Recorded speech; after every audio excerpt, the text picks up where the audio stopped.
quero começar agradecendo, obviamente, a presença de cada um, e em especial também, além do CinePD, os companheiros da CSB, os companheiros de outras entidades que aqui estão prestigiando esse nosso evento. Acho necessário fazer isso porque nós passamos por um momento muito especial no Brasil. Um momento importante e, ao mesmo tempo, um momento crítico.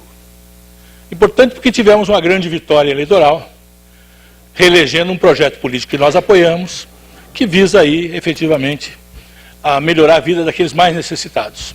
Ou seja, de mais inclusão, de mais emprego, de mais desenvolvimento, que é o projeto político representado pela candidatura da presidente Dilma e do nosso querido Michel Temer, vice-presidente da República e presidente do PMDB.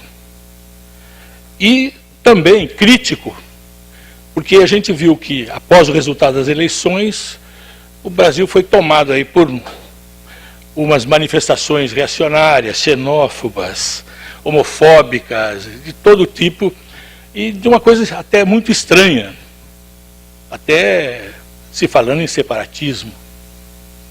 E nós sabemos que isso normalmente ocorre, porque quando, em todos os países do mundo está ocorrendo isso, quando, num processo eleitoral, nós temos a vitória efetiva daquele projeto mais voltado ao social, à inclusão, ao desenvolvimento.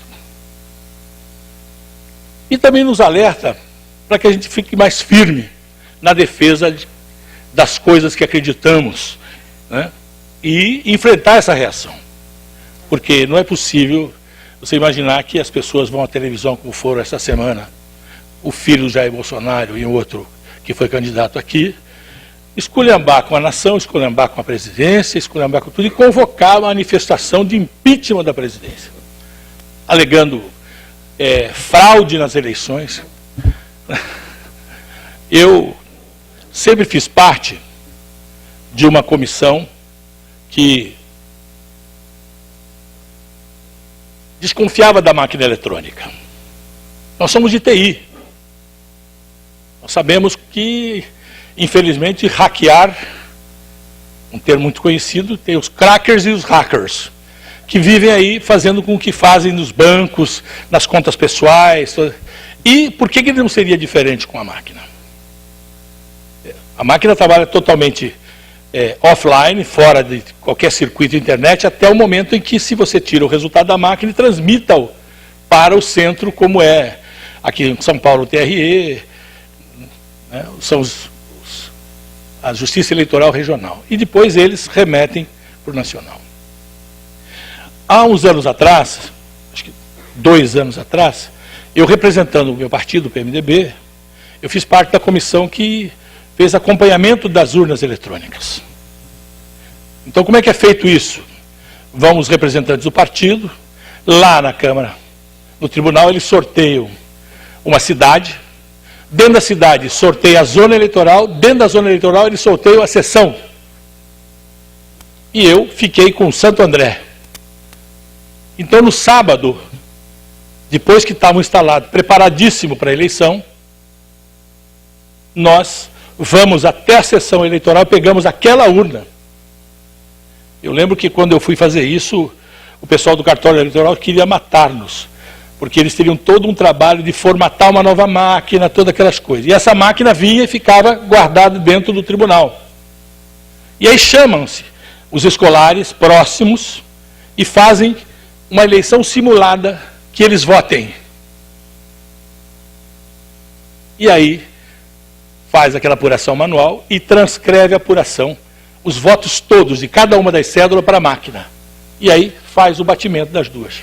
Eu, a partir daquele momento, eu abri mão de uma das coisas que nós tínhamos discutido ao longo do tempo, que era a impressão do voto. Você faz o seu voto, imprime o voto, você colocaria numa urna, e aí podia fazer por amostragem qualquer dessas coisas. Mas isso é feito antes da eleição. Então, eu acredito que isso tudo é um esperneio muito grande. Mas esse tipo de reação nos faz ficar preocupado. Não que isso anule nossa ação, pelo contrário, vai nos inspirar para fazer melhor a nossa ação, porque qualquer coisa que aparentemente possa nos deter, a vida faz com que a gente corra cada vez mais, com mais entusiasmo na luta e no desenvolvimento das coisas. E quando a gente tem uma derrota, porque às vezes tem derrota, tem gente que não admite derrota, né? Fica chorando na rua depois de perder a eleição, mas nós temos que saber que faz parte do jogo. O Jô Soares falou uma coisa essa semana, eu estou meio bronqueado com o Jô Soares pelas posições reacionárias que ele tem tido ultimamente, mas ele falou uma coisa muito interessante quando ele falou do filho dele, que era um autista e morreu com 50 anos. Diz que uma vez ele foi com o filho a uma livraria, o filho comprou 12 livros. E o Jô disse que falou para o filho, pô, Rafa, 12 livros é muito, escolhe 6. Ele falou, então eu não quero nenhum. Ele falou, por que você não quer? Está errado. Pensando até que fosse birra do cara. Ele falou, não, quando você faz escolhas, você perde.